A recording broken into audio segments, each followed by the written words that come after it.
Hi po sa mga Baby Nitro fans. Good morning. Pasensya po kung ang tagal na hindi po kami nakakapag-reply sa comment section. Knowing that we thank you so much. We love you so much. Baby Nitro is busy. I'm also busy every Saturday kaya hindi kami nagkikita. But we will meet again on Monday.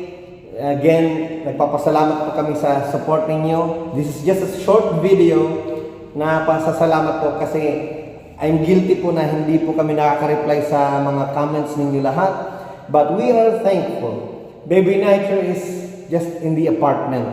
Me, I'm doing my thing every Saturday.